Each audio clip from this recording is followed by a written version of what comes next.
I have the great pleasure to welcome so many visitors who have found their way today to CERN and to this colloquium.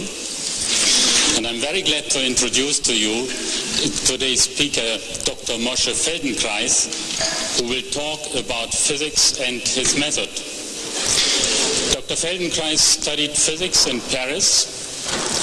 He participated with Joliot-Curie, Langevin and Kowalski in the first nuclear fission experiments, which, as you know, have led to the development of the atomic bomb and nuclear energy, thus have left pretty deep traces on this Earth. Dr. Feldenkrais is also an accelerator physicist because he has built the first Van de Graaff accelerator in France.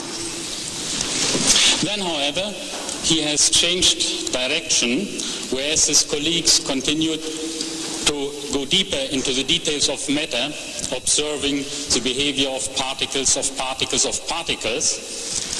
He, so to speak, went to the other side of quantum theory, that is the observer or the observing mind, who makes the wave function collapse into reality.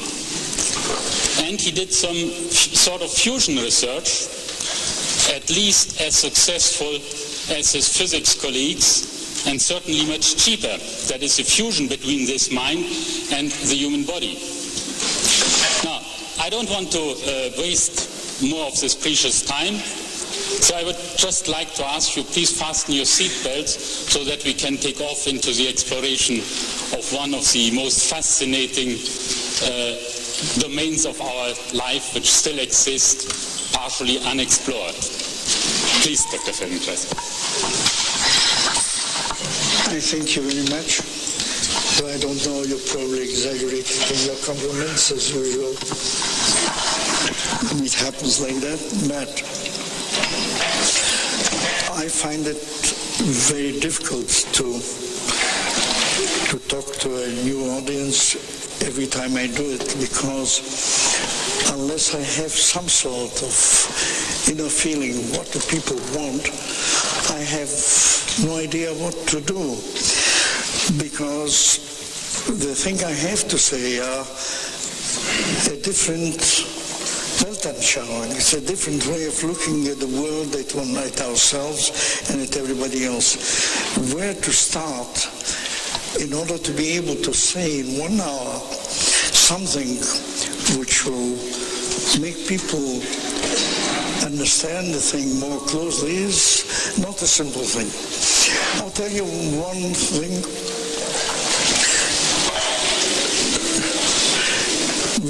The name of the thing is Physics and My Method.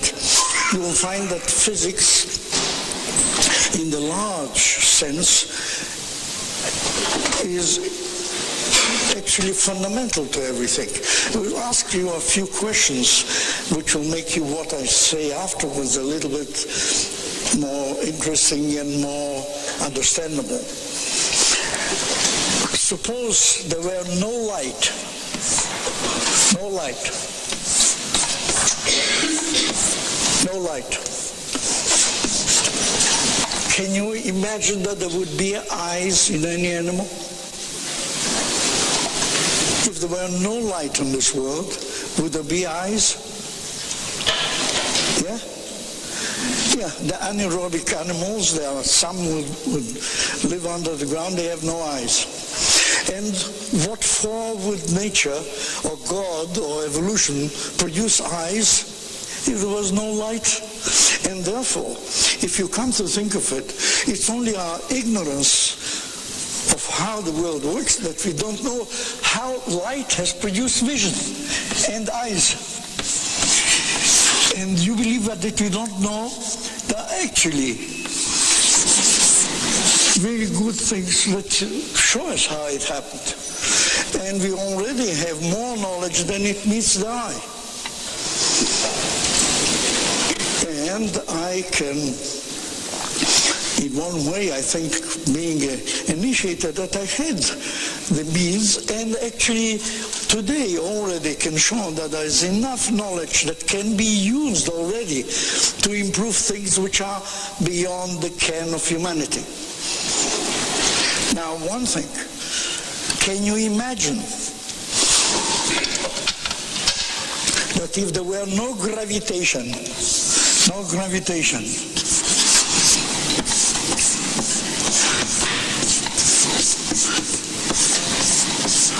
why should God, evolution, or anybody else make a skeleton?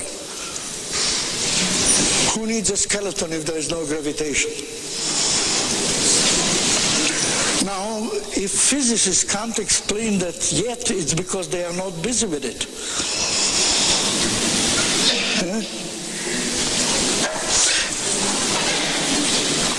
Now, the other things, very important. Our system, the human system, makes invariance. How? What do you mean by invariance?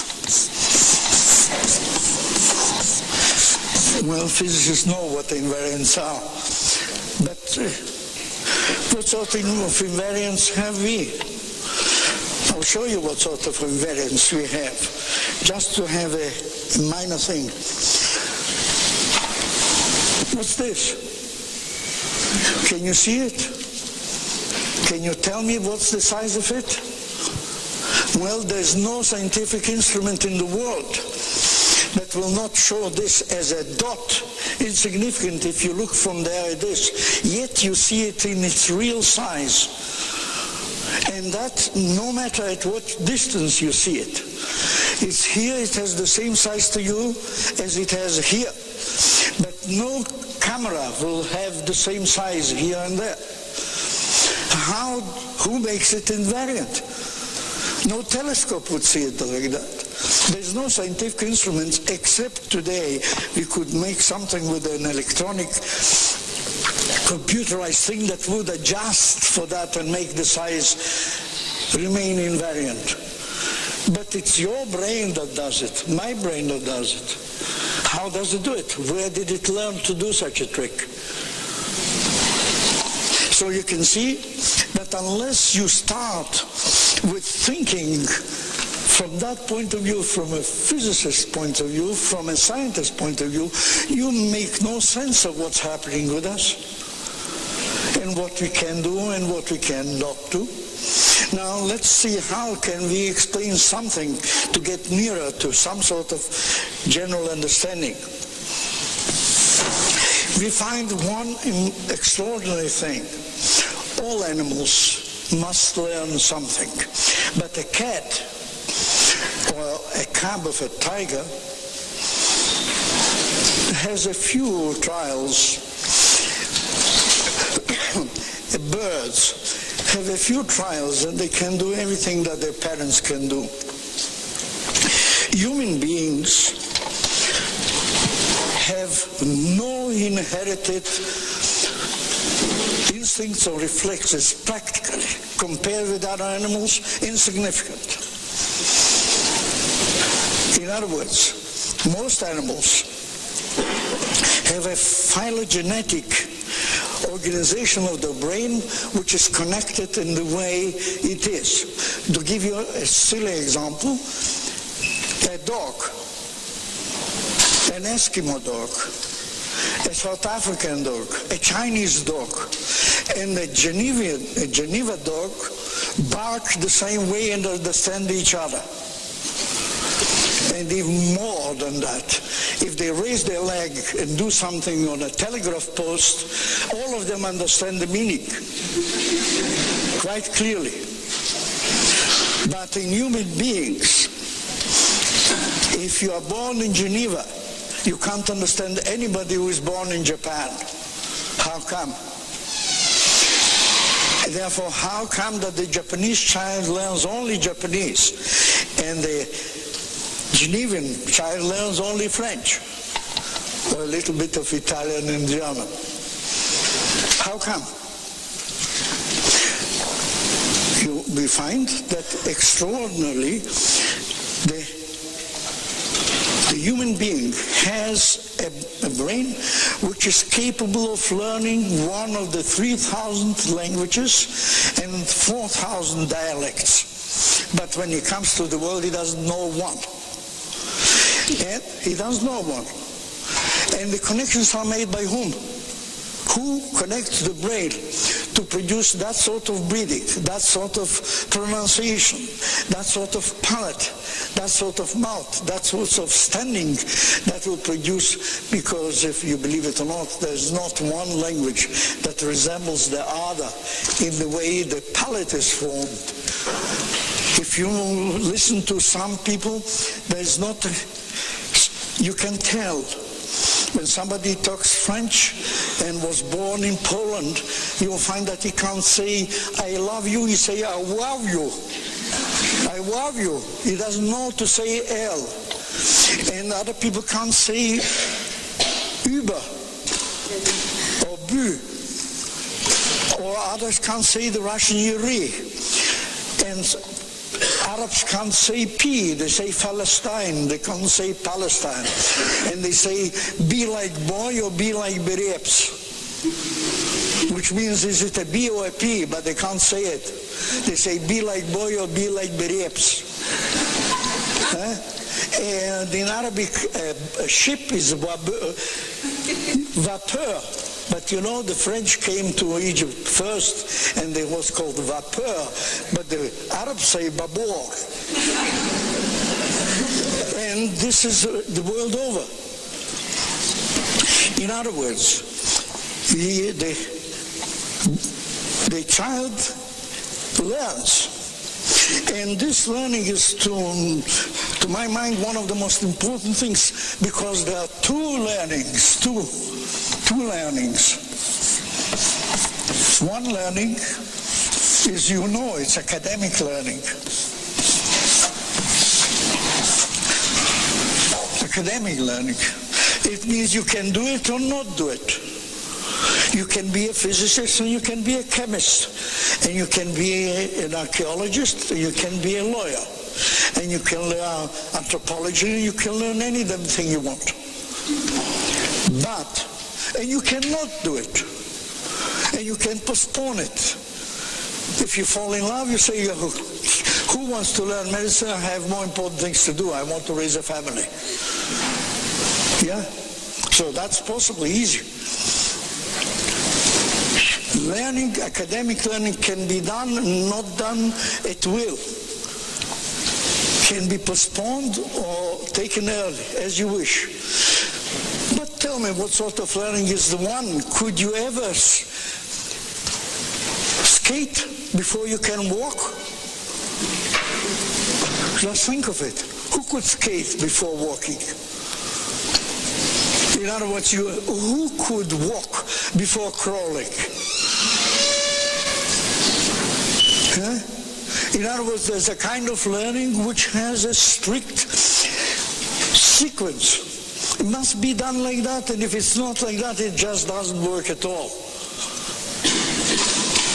And this is the most important sort of learning for becoming a person. A person. It is in the first few years of our life, we become what we are. And we remain like that whether we study medicine or thermodynamics. You see, we will remain what we are as a person. And this is formed in the first few years of our life, and it's done through learning. So it's a peculiar sort of learning of extreme importance. What sort of difference is it between the two? That the learning for a person, not academic learning, is a kind of learning where you learn to do the thing that you know in many different ways. The thing that you know, you learn to do it in many different ways. And humanity has been through that. It's enough to see what it means walking. It means displacing yourself. Do you know that the history of humanity is the history how humanity has learned to displace itself in different means? How many could you count? If you only think on water, if you think on the ground, from walking through riding, to making wheels, to making bicycles, to making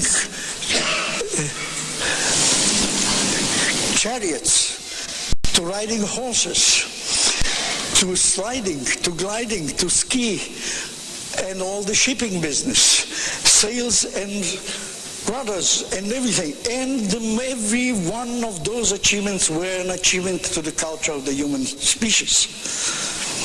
That made our culture. And as it is now, look, the fact that we could go out of the field of gravitation to the moon is an extraordinary achievement for the human species, which makes a change greater than anything else before. Therefore, you see, learning is an extraordinary thing, and that's extremely important. Now, important in what sense? Important to whom?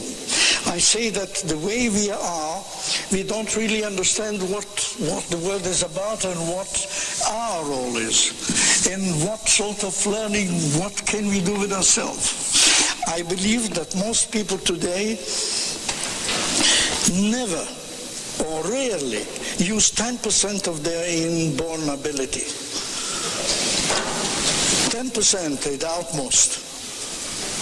They can't do any better. Why? Because it's enough to see that we have a kind of way of thinking, that we think of human beings as they are when they are grown up. But they aren't like that when they are born. They aren't like that when they are conceived. And then let's have a think. As we have a short while, I couldn't expose you the long theory of the thing from evolution till today so that it makes sense. Therefore, I'll take a concrete example so that you can see something tangibly. Suppose if we take at every stage of the human being, suppose at birth, there's a thing which is what? A skeleton. It has a skeleton. That will be the skeleton. Now it has a skeleton, it has muscles. Obviously, you need muscles to build a skeleton. Now, the muscles in the skeleton wouldn't do a thing. What can a muscle do if he gets no impulses from somewhere to contract it? So you need a nervous system. By the way, you can see how disconnected. A nervous system, a central nervous system, and nervous system. Then, how could you get a thing like that without an environment? Could there be a human being without an environment? If there was no environment, they wouldn't know to speak. Obvious.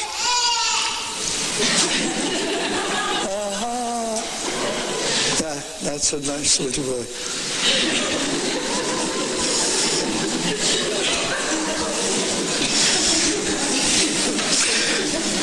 You see? Hello?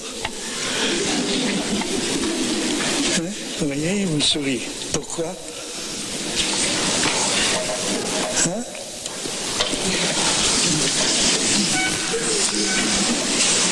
J'ai fait sourire plus d'enfants, non seulement heureux comme celui-là, mais des enfants... Oh, sorry. Sorry. I forgot that I was talking English. I say I made laugh more babies, more unhappy babies than anybody I know in this world. So there we have this sort of thing. And you've seen that the learning is important. How would this muscle thing and that skeleton thing and that central nervous system learn to speak if they weren't in an environment? Now we will call this the kind of environment at birth. At birth. Then of course it's a minor thing. Or we think so. But then what about making a scheme like that every 6 months? What happens if you do that again? What happens if you do it every 6 months? We make a scheme like that and write. What is the environment for a baby at birth? Just somebody holds it, pulls it out, cuts the navel, and that's that. That's all the environment. But what's the environment of a child like that when it's 6 months old? What's the environment of a child like that when it's a year old? a year and a half old. It must learn something. How does it learn? It can't learn from the environment, but through its senses.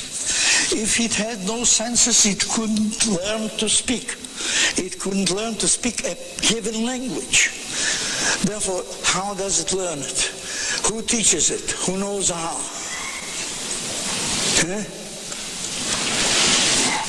Now, it happens like that. But now, when we say environment, at the beginning it's not environment, but later is a time comes involved. A child of 6 months wouldn't know what it means half an hour late or half an hour early, or what's the time now. Now there must be a time when the child learns what means to be late and what means to be on time. How does he do that? He learns it from whom? He gets it inherited? If he gets it inherited, why does he divide it in 24 hours and in 60 minutes, while all the other things are never divided anymore? It's 60s. It's the Babylonians that did that first. Why 60 minutes? Why 60 seconds? Why 7 days a week? It's not our production of today. It's a time that people had been counting differently. Now, so the learning begins now. There's time. Now, what about gravitation? If that that baby will not walk, not crawl, and not form a way of walking, how will he walk? How will he come here to that audience? On a wheelchair, carried by somebody? On a wheelchair, how will he sit if he hasn't formed his extensors of the back? Couldn't sit even if you put him in a chair. Yeah. So, there we are. Now we do that at 2 years old. Then is it only time? He becomes grandmother, and there's a social environment and a cultural environment. In other words, a human being cannot be considered a human being like we think, I'm that and that's finished with me. You cannot understand a human being, you cannot understand the woman who came today and had a whiplash in her neck. It can't be understood unless she is part of a society which makes cars and has regulations, and there's some people who can't drive and some people who can drive and bang into a car and make a whiplash. And that has to do something with the environment and with her nervous system. Now, if that is so, why did I leave these things open? Imagine that we have to do after, you see, gravitation, environment, time, society, culture. And then how is the mouth, the muscle connected to the skeleton, and the central nervous system to the muscle, and the central nervous system to the environment? How is it done? And what happens when the connections are spoiled? Suppose we are talking about a violinist. A violinist who lives 3 years, he has learned through time, gravitation, society, he has formed his language, he has learned his music at the academy and everything all right. And then it happens that he went on a plane and some terrorist shot or brought the plane down or took it somewhere. And this violinist has his hand ruined. The violinist has his hand ruined by a bullet. So, of course, there are at least 100,000 surgeons in the world who could repair his skeleton properly. Yeah?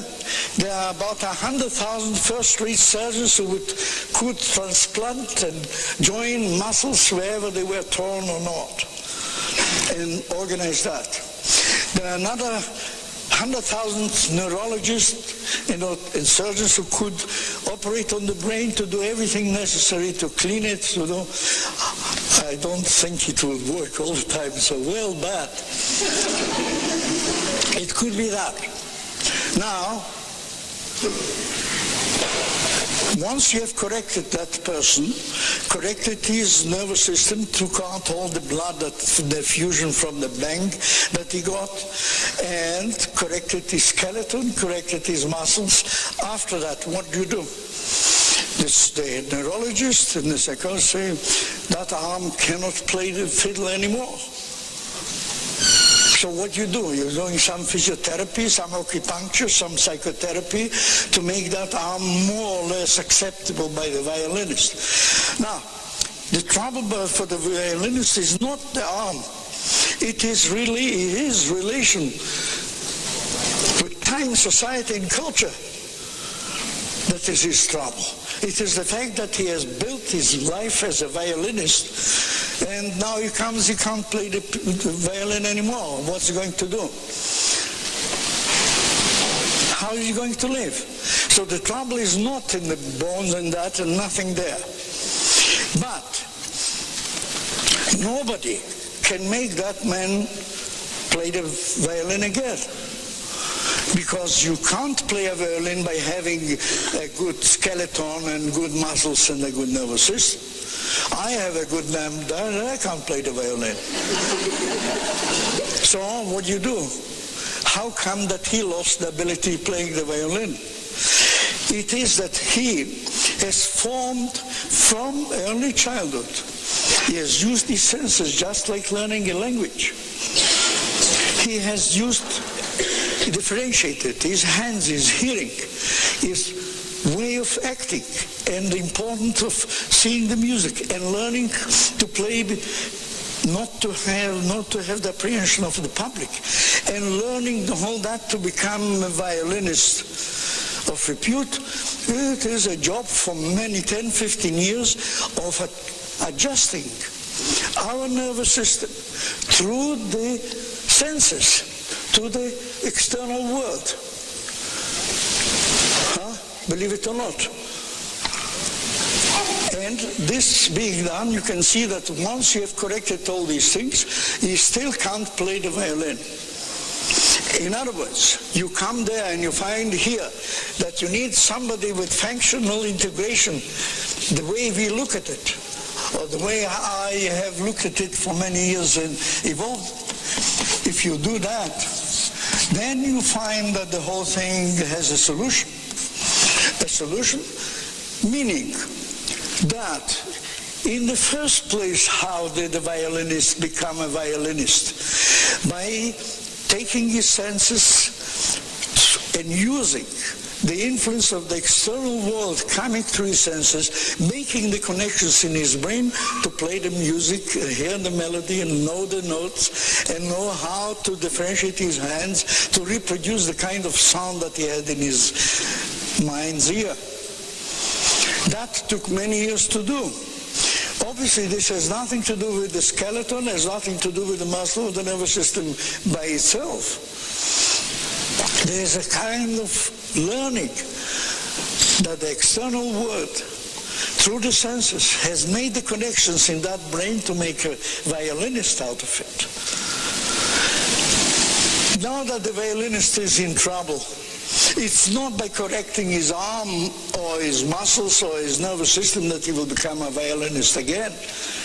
You have to use the same sort of technique which formed the violinist in the first place in order to reorganize and restore the kind of thing that can be done, which can, of course. Therefore, it's not by making his physiotherapy of the skeleton or massage of the muscles or brainwashing the brain that you will get him to play again. Yeah? Therefore, you have to go and find out how we learn, how we get violinists in the first place, to find out how to do that. And in fact, this I'm talking of a concrete case, we have done it. And you have heard maybe Ben Toren, who was the first flutist of the Jerusalem Orchestra, Philharmonic Orchestra. He had his median nerve severed and the articulation of the completely destroyed, and his arm was like that.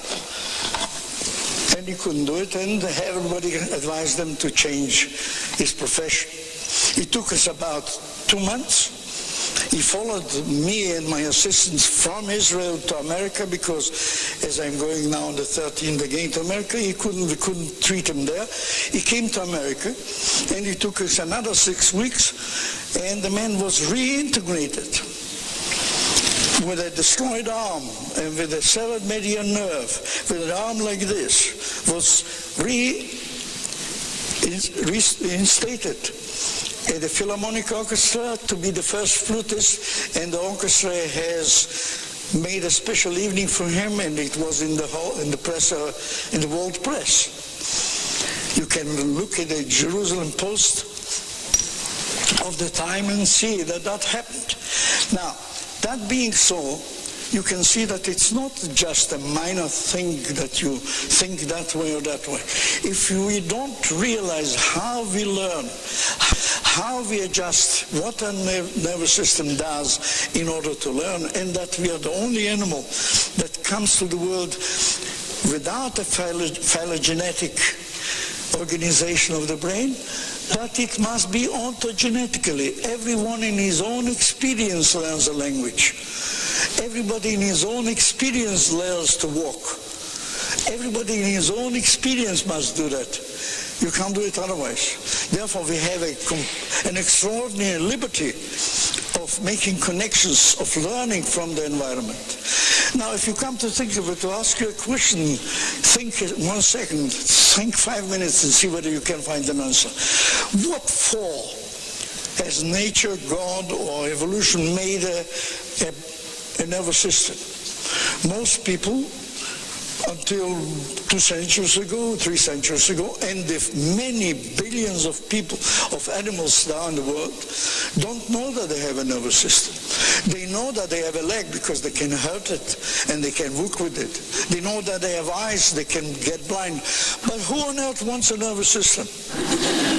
Otherwise we don't know it. So the nervous system is there in order that we should not know that we have one. And that's why we grow and we don't know that we have one. So long as we have no trouble, we don't know. Now, when we come to that, we come to the major important thing. What did we say of learning and how do we do it? With what sort of means? Everybody knows that you can learn music, you can learn mathematics, you can learn dancing, you can learn, and some treatments are made to work, to music, to dance, to whatever you like. It's possible. You can treat people to breathing, you can treat people to applying their hands to do something, you can do that.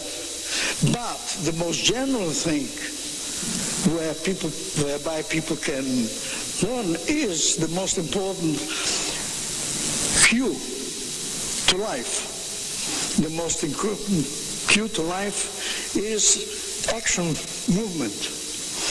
Movement is general. There's no human being alive who doesn't move, who can't move. And there's no animal who can't move. As soon as it can't move, it's dead.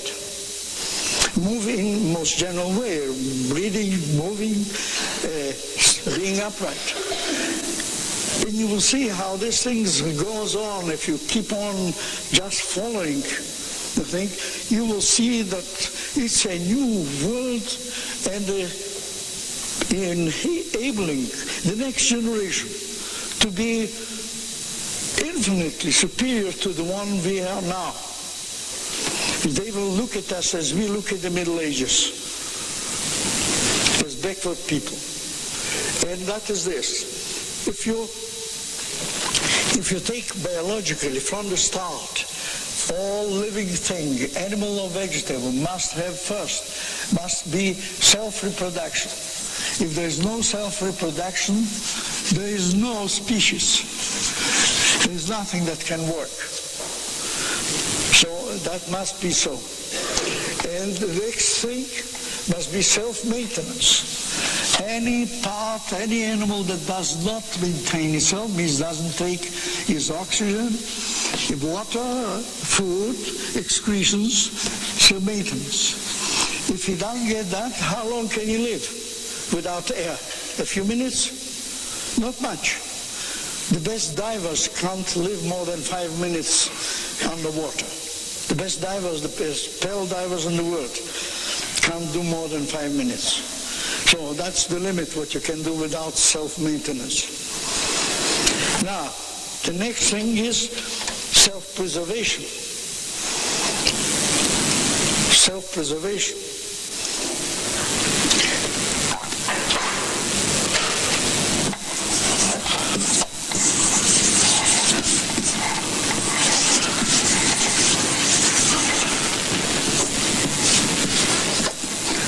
And of course that means paying attention of not falling from a rock, not falling into the river, being able to swim, being able to take care of yourself so that you don't slip and break your, driving a car, don't kill yourself. That's self-preservation. And of course this can take a second, then you are not there anymore. And all these things, they are essential, not only to the animal life, but only to the vegetation. But there it's passive. They can't do a thing. An animal can do something in order to achieve all these things. And what can he do? He can move. Therefore, movement is the most important cue or clue to life. Without that, you can't reproduce yourself. Doesn't matter what you do. Doesn't matter how potent you are. Don't move and see what happens. Self-maintenance. See if you don't find your food, even if you don't grow it yourself, which needs a lot of work. But even to go to buy it at the supermarket, at the supermarché, you have to move. Doesn't matter how. And the same thing it goes for self-preservation. If you don't move properly, you can't self-preserve yourself. And neither of these things can be done without movement, in general action. Therefore, the observation, how do the learning happen in such a way? And as you see, the person has learned the language, has learned to move, has learned the time. Nobody knows really how to teach it. And therefore, it's bound to be with errors. And the learning that we're talking about is impossible without errors. Learning without errors is not learning. It's imitation of somebody. Learning must be, you must make errors and find out that they are errors. Then you can learn to eliminate them and make your move. Think of a bicycle. Can you learn to drive a bicycle without making errors? If you couldn't sit on the bicycle and drive without errors, you have nothing to learn. But then you sit on the bicycle will always work in such a way that you will have to eliminate one error after the other until you can ride it. In other words, in learning, if you don't give yourself the ability to understand that errors are essential in real fundamental learning, you just don't think about learning. That's not learning. Without errors, it's impossible to learn. Just like without errors, it's impossible to make nuclear research or any research whatsoever. If you know what you're going to do, and you don't know the errors on the way, you don't know what sort of research is it when you know the end of the research. Huh? Do you? What's the use of making it? What's the use of making CERN if you know the result already? So obviously when you make a thing like that, you're bound to make errors. Errors of judgment, errors of experimentation. Same thing in our life. It's impossible to become a normal human being, more or less normal. Well, I don't believe that there are many normal human beings among us here, me included, because that's not normal, that's the average. And the average is just as backward as anybody else. And if you want to see something, look at it now. I wonder how I will introduce so much new ways of looking at things in such a very short time, but somehow it works, I believe.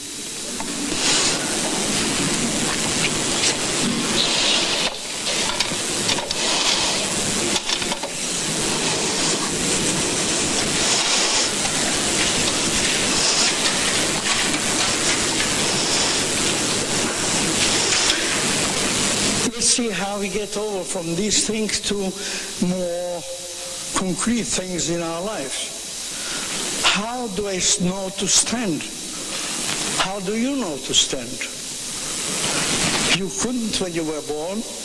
You couldn't for the first year. You could only crawl. How did you get to stand? And how do we stand today? And how do I know?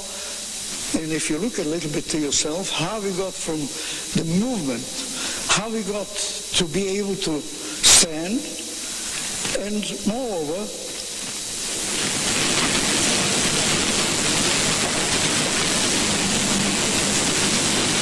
if I turn my eyes to you in any way, if you call me or I see something, you find that I stand in the side at which I turn my eyes, the two eyes or the two ears, or my nostrils or my mouth, make it that this side becomes tonified to the extreme and the other one not.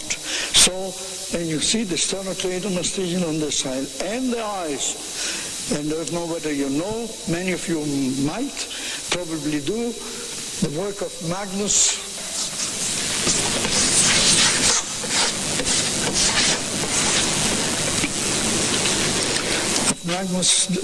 from the University of Utrecht, who showed the writing and tonic reflexes of the eyes and the head, which are essential for standing and moving as we do. In other words, when I turn my eyes to see somebody, I find this side, you see, gets tonified and the other one toneless, so that I can turn and remove the asymmetry of the eyes and the neck, and that reestablishes equal tonus on both sides. Therefore, you can find that if we learn all that is learned, and it's so complex, and nobody knows actually what they teach the children. They just let them grow and teach them by example or somewhere. And errors are committed all the way along. And the errors, nobody actually knows about them until the people are grown up and they go themselves to seek some sort of help from a psychotherapist of a sort, or acupuncture, or whatever it is. And then, of course, the whole thing, they take the human being as it is already there, and believe that now, if they got that thing and they will do this or that, it will change something really fundamentally. Yeah? That is correct with a car. That is correct with a bicycle.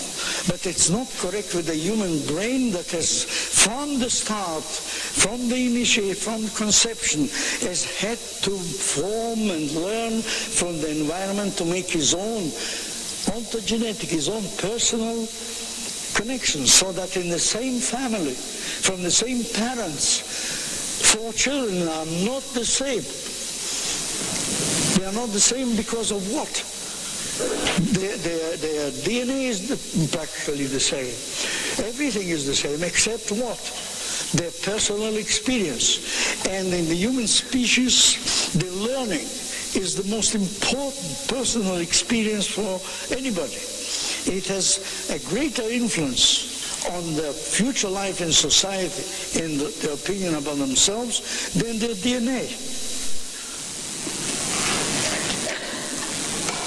But But of course, the first 3 years of the learning that we talked about, not academic learning, forming their person.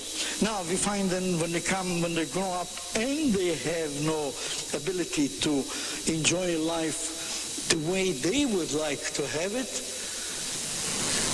surely there's a means of having a look. How did they learn to work in this world and find out which are the errors they have committed and which are the errors they have not corrected and which are the compulsive sort of attitudes they have in which they have no say. The human prerogative is that he has a choice. Human learning in itself is that they have the ability of doing the same thing in at least 3 different ways. That's the minimum. Because if you have you have only one way, then it's compulsive with it. Whatever you do, it's the same thing. You have no other choice. Whether you want it or not, it's a compulsive attitude. It's a compulsive act. Now, the next one, which is common to all animals and everybody, is 2 choices, yes or no. You do it or you don't. That's a 2 choice. That's every animal. Every medusa has that choice, to move or not to move, to do or not to do. And then, of course, the human choice must be at least a minimum of 3 choices for any act that you know. At least. And, by the way, if you have no choice, you're just like any other machine. You may be a first-rate computer, but you're not human. We are not human if we have no choice. If we have no choice in acting, and I can say, I do that at my choice, I think like that, I feel like that, what's the difference between a good computer, a good robot, and me if I have no choice? The robot makes you do it much better than I. But it's still a robot. The robot can't make me, I can make a robot. Because I have the choice, he hasn't. Now, I don't know how far further I told you about it. I think maybe we leave you some sort of ability to ask questions, which I will maybe elucidate the thing a little clearer than that. I believe that there's so many things and so many different things putting together in such a way, I don't know how many of you got something out of it which will make them understand their future life differently. Is there anybody who has any particular question to ask?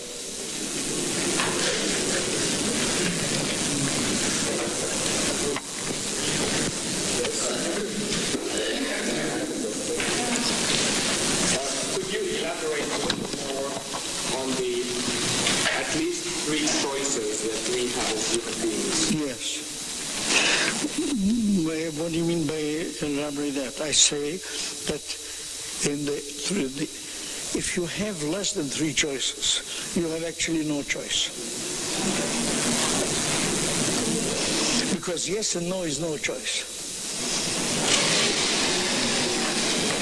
I can speak and not speak, and that every animal, the smallest and the most insignificant animal, can also do or not do, eat or not eat, reproduce or not reproduce. But there is a choice already in the yes or no. Yes or no is no choice. You have no choice. Tell me yes and no, can you do them together? You can't. Because for the yes, your entire nervous system is occupied in doing yes.